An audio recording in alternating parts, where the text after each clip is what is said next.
Assalamualaikum warahmatullahi wabarakatuh. Innal hamdalillah nahmaduhu wa nasta'inuhu wa nastaghfiruh wa na'udzu billahi min syururi anfusina wa min sayyiati a'malina. May yahdihillahu fala mudhillalah wa may yudlilhu fala hadiyalah. Amma ba'd.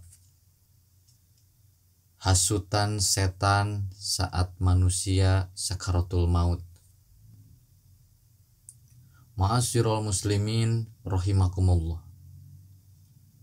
Janganlah kita mengikuti langkah-langkah setan, karena setan bagi kita merupakan musuh yang nyata.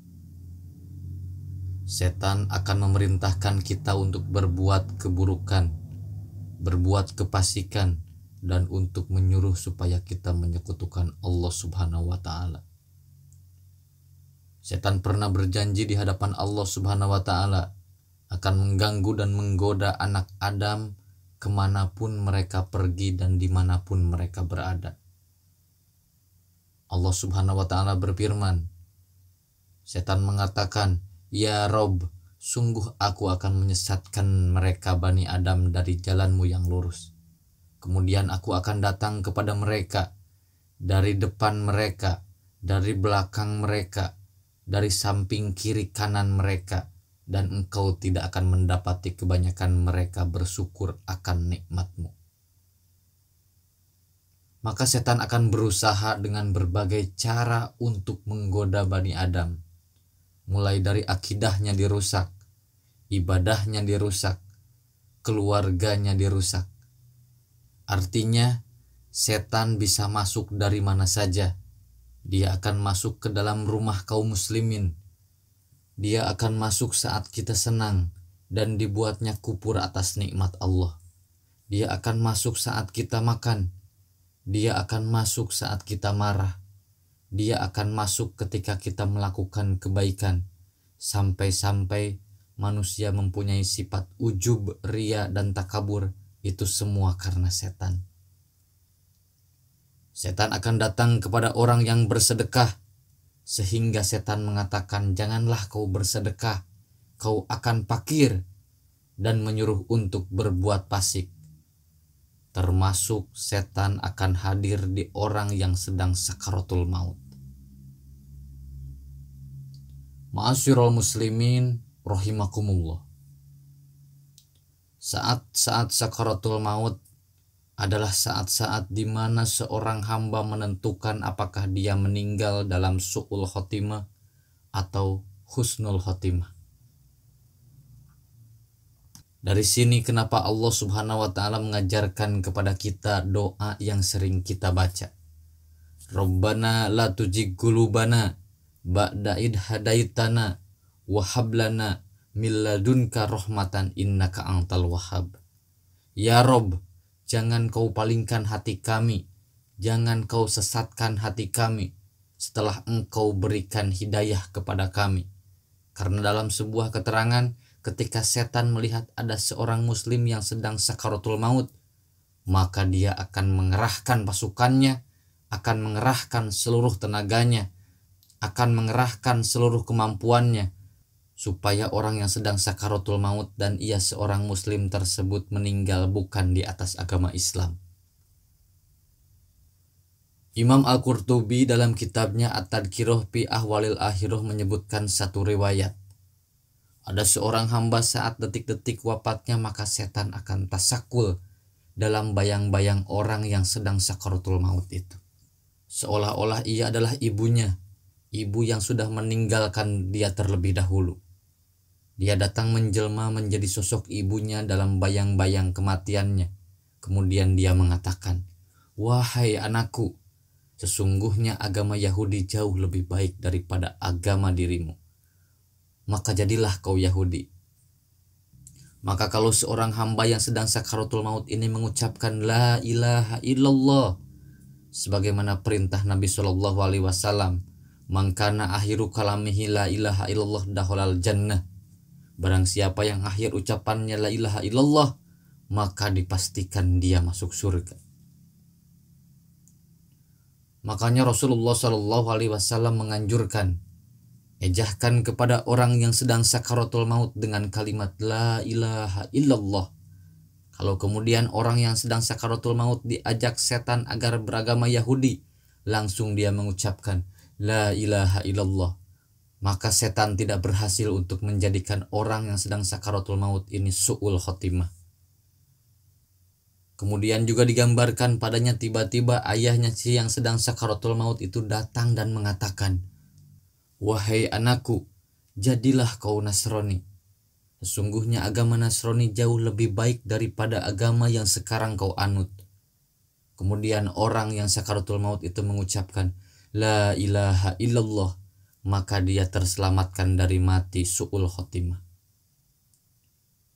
Itulah setan yang terus berusaha supaya orang yang sedang sakaratul maut itu keluar dari agamanya, keluar dari keimanannya, keluar dari keyakinannya. Terkadang kalau orang yang sedang sakaratul maut ini sedang sakit parah, dia tidak tahan dengan rasa sakitnya, terkadang terbayang-bayang, dan disitulah setan akan datang dan mengatakan, di sana ada seorang dukun, di sana ada seorang yang bisa menyembuhkan, di sana ada seorang tukang sihir, di sana ada seorang tabib yang kalau engkau panggil dia bisa mengobati dirimu. Terus diajak oleh setan untuk melakukan kesyirikan. Sebagaimana Allah Subhanahu wa taala berfirman, sekali-kali ketika nyawa berada di kerongkongan orang tersebut, siapa yang akan bisa meruqyahmu? Siapa yang akan bisa menyembuhkanmu? Mengembalikan ruh ke dalam jasadmu? Maka disinilah setan mengatakan, di sana ada tukang sihir, tukang ruqyah yang bisa menyembuhkanmu. Dan kalau orang yang sedang sakaratul maut itu meyakini bahwa dukun, tukang sihir, kemudian minta ke keluarganya untuk didatangkan, berarti setan berhasil untuk menjadikan orang ini mati dalam keadaan su'ul khotimah. Maka Allah Subhanahu wa taala berkata, apabila datang ajalnya tidak mungkin diakhirkan dan tidak mungkin dimajukan. Maka disebutkan oleh Imam Al-Qurtubi bahwa Imam Ahmad bin Hambal suatu ketika saat-saat sakaratul mautnya, terkadang dia tidak ingat dan terkadang dia sadar. Saat tidak sadarnya terkadang dia mengigo kemudian mengatakan, tidak jangan.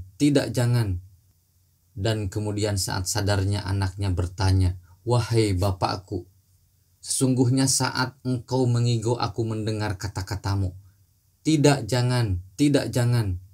Maka Imam Ahmad mengatakan, sesungguhnya setan datang kepadaku hendak memfitnah diriku. Dibuatnya supaya aku takjub dengan amalanku. Dibuatnya supaya aku sombong dengan amal ibadahku. Dibuatnya supaya aku bangga dengan amalanku. Dan aku katakan tidak, pergi kau dari sini. Akhirnya kemudian setan itu tidak berhasil menggoda diriku. Seandainya kalau engkau mengingat Rabbmu, mentauhidkan Allah Subhanahu wa taala saat sakaratul maut, la ilaha illallah, maka setan akan pergi dari diri kamu. Dan ketika setan sudah tidak berhasil mengganggu kita saat sakaratul maut, maka malaikat akan turun dan Allah Subhanahu wa taala mengatakan, sesungguhnya orang yang mengatakan Rabb kami Allah, kemudian istiqomah, maka detik-detik sakaratul maut malaikat akan datang membisikkan di telinganya dengan mengatakan, jangan takut, jangan bersedih hati, dan berbahagialah karena Allah Subhanahu wa taala sudah janjikan surga kepadamu. Kami wali-wali kalian dalam kehidupan dunia juga kehidupan akhirat. Selama kau di dunia sholat, zakat, puasa, ibadah haji, dan ibadah lainnya, maka detik-detik sakaratul mautnya Allah mudahkan bagi kita untuk meninggal dalam keadaan husnul khotimah. Dan sebaliknya orang-orang yang Allah takdirkan mati dalam keadaan su'ul khotimah, mereka tidak bisa melawan was-was daripada godaan setan. Sebagaimana ada seorang laki-laki sedang sakaratul maut, kemudian ditalkinkan kepada laki-laki tersebut, la ilaha illallah, la ilaha illallah. Lalu tiba-tiba dia mengatakan, ana kafirun bima takul. Aku tidak mau mengucapkan kalimat itu dan aku kafir dengan kalimat itu. Dan dia pun terus mengulang-ulang perkataannya. Ana kafirun bima taqul. Padahal orang yang mentalkilkan memerintahkan untuk mengucapkan la ilaha illallah. Sampai akhirnya kemudian orang itu meninggal dalam keadaan tidak mengakui kalimat la ilaha illallah. Dan sebagaimana sabda Nabi Muhammad SAW, dan tidaklah setiap hamba dibangkitkan sesuai dalam kondisi meninggalnya, seperti kebiasaan hidupnya. Kalau kebiasaannya selalu bermaksiat, maka dipastikan dia mati su'ul khotimah. Kalau kebiasaan hidupnya dia selalu beribadah kepada Allah Subhanahu wa Ta'ala, maka insya Allah Allah akan menutup perkara kematiannya dengan kematian husnul khotimah. Ma'asyiral muslimin rahimakumullah. Mudah-mudahan kita semua termasuk ke dalam golongan hamba-hamba Allah yang mati dalam keadaan husnul khotimah. Amin. Wallahu alam. Wassalamualaikum warahmatullahi wabarakatuh.